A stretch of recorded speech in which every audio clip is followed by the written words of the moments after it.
Hi everyone, and welcome to another video on close reading. Today we're reading one of Keats's most cherished sonnets, When I Have Fears That I May Cease to Be. Now this sonnet is partly meditative. It reflects on the speaker's realization that there will come a day when he will never see the fair creature to whom the poem is addressed. So using our 5-step close reading method, let's explore this sonnet. Now, if you aren't familiar with the 5 steps of close reading, I have a video on that which is linked below, but briefly they are: place in context, observe words, enjoy impressions, mark meter, and survey the structure. So we're going to be doing all of that, not in that order, but we're going to touch on every one of those steps. So let's begin by surveying the structure of this poem. It is a sonnet, which will help us place it in its literary context. Surveying the rhyme scheme here, we see that that this poem is composed of 3 rhyming quatrains followed by a couplet. So we're going to mark the rhyme like this, and I'm just going to go through and do that. So we know this structure as the Shakespearean sonnet. It's made up of 3 rhyming quatrains followed by a couplet. So the poet is telling us something by making this a Shakespearean sonnet instead of, say, a Petrarchan sonnet or a Spenserian sonnet. Now in 1818, we see a shift in Keats's own poetic development. He actually begins to favor the Shakespearean sonnet over the Petrarchan, and he uses themes that tend to mirror those found in Shakespeare's sonnets. So this particular sonnet shares some of the major themes of Shakespeare's, including beauty, love, death, and the passage of time. So he's subtly gesturing to Shakespeare in this sonnet, telling us about where he thinks this poem is located in the lineage of literature. Now this sonnet actually alludes to one of Shakespeare's most famous sonnets, Sonnet 12, and I have a close reading of that poem as well in my Shakespeare playlist. So if you're interested in comparing the two, check that out. But here we see that this repetition of when at the beginning of each quatrain, here again, mirrors that of Shakespeare's Sonnet 12. We also have borrowed imagery from Sonnet 12. But it's a completely different sonnet, but he's definitely locating himself within that tradition. So as I said, this is a meditative poem on the passage of time, and it uses imagery of grain and harvest to paint this picture. Now, having surveyed the structure of this sonnet and having placed it in its literary context as well, we could also note that there is some connection to Keats's own life.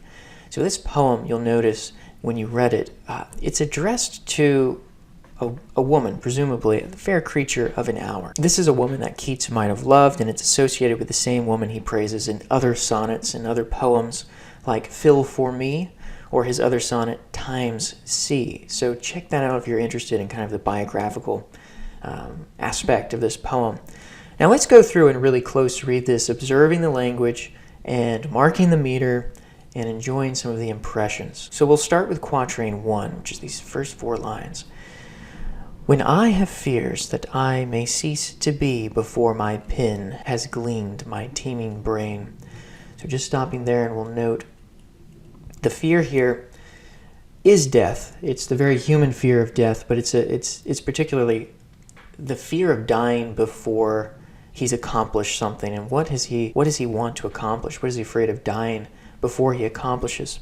He's afraid that he may cease to be before his pen has gleaned his teeming brain. And that word glean is a verb which means to take from the field the fruit of the field. So if you were to glean a field of wheat, you would be taking the grain out of it. And so teeming here as well means like an overflowing of the harvest. So his brain is overflowing with things that he has yet put to paper. And so he's afraid that he will cease to be before he can write that. Before high-piled books and charactery hold like rich garners the full ripened grain. Again, that imagery sustained there. And a garner is a storehouse. In America, we have silos that store the grain. Here, the books are like those silos that are high-piled and full of grain. Now, notice, too, this is a sonnet, so it's iambic pentameter. Every other syllable is stressed, generally. When I have fears that I may cease to be. So we have this iambic rhythm established here. We also have this nice vowel repetition linking the poem, the music through the poem throughout. artifice and music, such a distinctive component of Keats's poetry. Before my pen hath gleaned my teeming brain. So you notice too how these repetitions, how the vowel sounds, the sounds are repeating on the stressed syllables. Here we step out of rhythm, we step out of iamb into a spondee. Before, that's an iamb, but then we have high piled books. It's a unit of foot composed of two stressed syllables, but notice these two stressed syllables also share the same vowel. And so this is how he makes it musical. And of course it rhymes with I, which is repeated throughout, and ripened, and so on and so on. So let's move on to the next quatrain.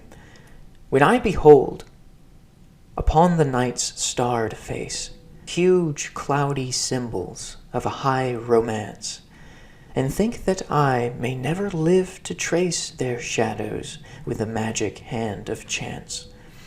So we've got this repetition, this anaphora, the repeated word at the beginning of the line here, which repeats the first word in line 1. When I behold upon the night's starred face, huge cloudy symbols, and I love the impression of this word here, cloudy symbols of a high romance. Romance here doesn't necessarily mean love as it does today. Romance referred to stories of chivalry, of heroic deeds that originated in Romance languages like French. So the great French author who wrote about King Arthur, Chrétien de Troyes, he wrote in a Romance language. And so Keats is really talking about stories that have this old chivalric and heroic connotation to it, and that's what's meant by this romance here. And Keats wrote some of his own romances in verse.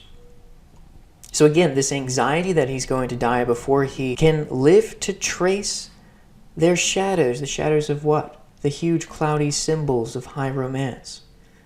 He fears he'll die before he'll be able to trace it with the magic hand of chance. Just another beautiful turn of phrase here. Magic hand of chance. And again, noting the rhyme and the meter. Magic hand of chance. We have the long A vowel linking this phrase throughout. It's a beautiful quatrain, just these 4 lines. Moving on to the third and final quatrain.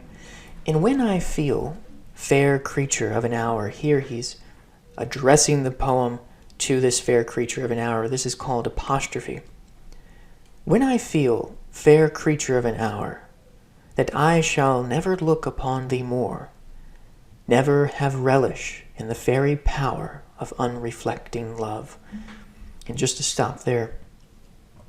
So he's culminating here, when I have fears that I may cease to be, when I fear that I'll not live to trace the symbols of high romance. Here he's reaching the apex of his anxiety. When I feel, fair creature of an hour.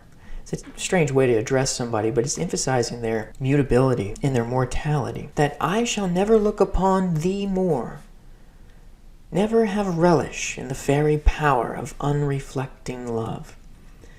Then on the shore of the wide world I stand alone, and think till love and fame to nothingness do sink. So again, he culminates here in this anxiety that he will never more look on this woman. There will come a time when she will be out of his sight, and that love, immortality, poetry, all these things, his desire for fame, sink into nothingness. Now this is a little different from a Shakespeare sonnet, because typically Shakespeare likes to have his couplets a single unit of thought, and here Keats begins the unit of thought here and ends it here. Shakespeare usually end stops here, but sometimes he doesn't. But anyway, it just shows how Keats is not imitating. He's within a tradition here. So we hit all the 5 steps. We didn't do them all in order. We didn't dwell on each one in the same amount of time, but I'd be interested in learning what impressions you enjoyed and what words struck your imagination there. So just a final note here on the magic hand of chance, Keats's letters. Definitely read Keats's letters, especially the letters to Reynolds. He describes how when he was in a state of mind composing poetry, it was like imagination and judgment, they were all working together.